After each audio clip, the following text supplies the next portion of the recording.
What it do, y'all, man? I'm back. The homie West Coast Dread and New Era had questions for me. I'm gonna start with New Era's first. He asked, who do I feel has gotten a unfair shake in the UBL? You know what I mean? Out of a battle or whatever.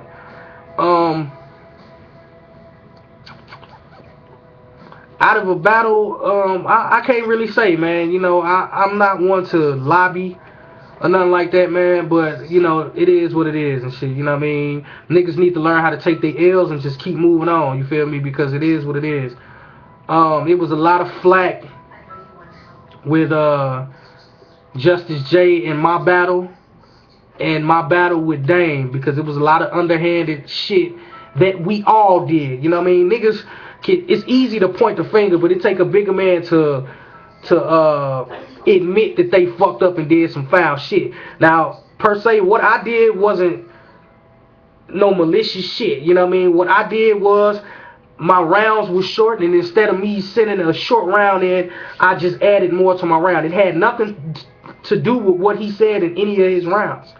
And that's that. But here are two people that I feel get an unfair shake just off of how people view them and where people put them. You know what I mean?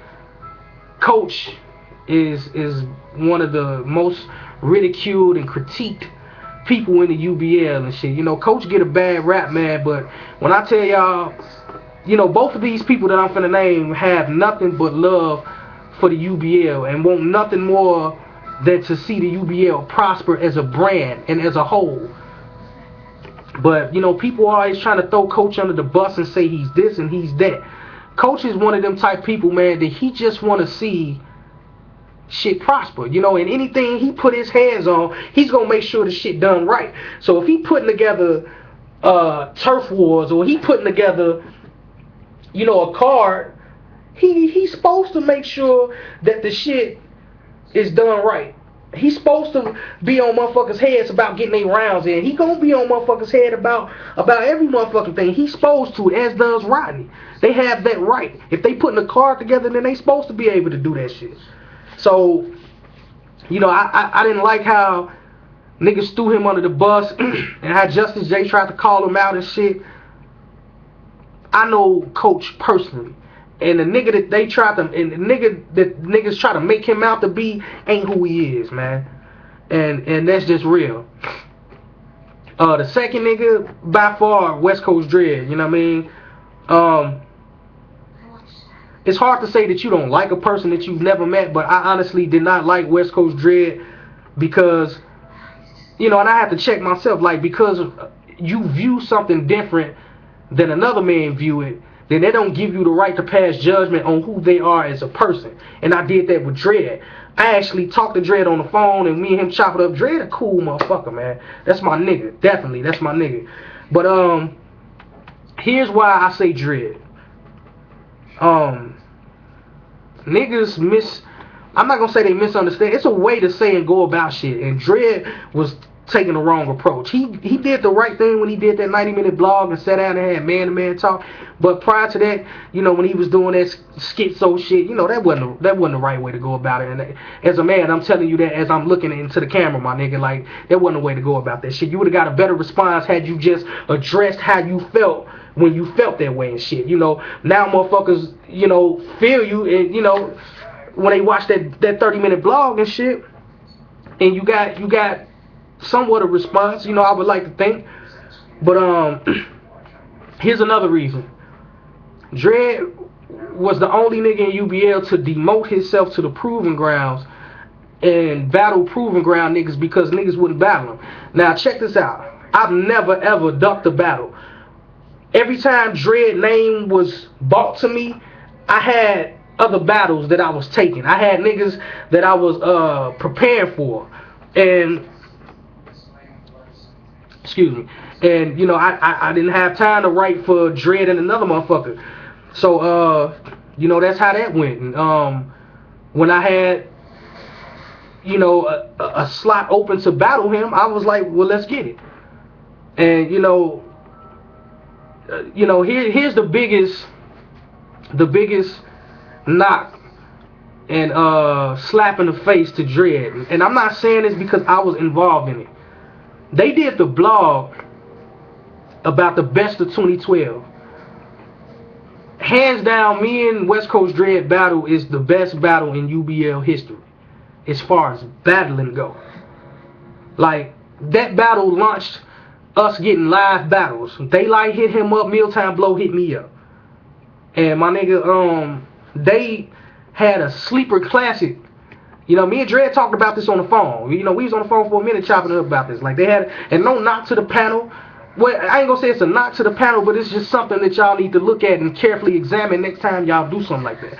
Make sure that y'all are giving everybody they just dues. You know what I mean? And Dread came a long way, man. Like, when was the last time the nigga lost? He beat me.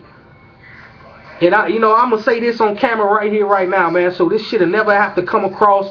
A motherfucker ain't never gotta ask me. When I saw me and West Coast Dread battle, you can ask Dana, you can ask Scoop, you can ask Coach. I was the first one to say that he beat me. I'm gonna tell y'all why I say this. Dread whole outlook on Mr. Mills was that he thought that there were niggas that were better than me bar-wise, or I was just mediocre bar-wise. So the approach I took in the battle, I wanted to show that I had bars. I wanted to use bars. It would have been obvious for me to get on there and talk about our history, you know, which in hindsight, you know, I look back on it, I regret that I didn't, because I had a whole round with just shit about the shit we went through. And, you know, he executed and used his angles flawlessly into perfection. And he had bars within the story, but they all were directed to me. You know, no photography, no screenshot. You know, I think that's what hurt me, because he rebutted me having a screenshot as far as, the, you know, with him with the white chick and this and that. Now, my people want to know what I said at the end of my second round with Dread.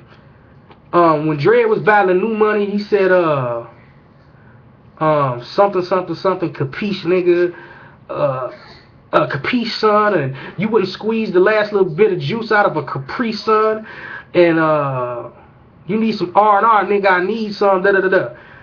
I reversed everything that he said. Like, from the end, I reversed it. And you got to go back to his round against New Money and the end of my round to exactly get what I don't remember it off top, but shit, you know, you can go watch that. But I got off subject. But back to what I was saying about Dread. Like, you know, he's just a misunderstood dude, man, and he got UBL in his heart, and that nigga feel like that a lot of motherfuckers, man, don't respect his G, you know what I mean? Because he was one of the forefathers. You know, a lot that forefather shit get thrown around, and it's too many individuals that try to take credit for starting a UBL. Didn't no one motherfucker create shit. It was a collective thing. I was there in the beginning, but you never heard me say, oh, I'm one of the forefathers of the fucking UBL. You never heard me say that, ever. Didn't no one man do nothing. We all came together. I think I was the third battle in UBL history. If it wasn't me and Lim, it was me and Scoop. But you know, that's that. Let me see. What did West Coast Dread ask? He asked damn, I forget what he asked, man. But I'm finna go on there and I'm gonna look, and then I'm finna blog about that one. So, you know, New Era, I hope I answered your question, my nigga. Salute.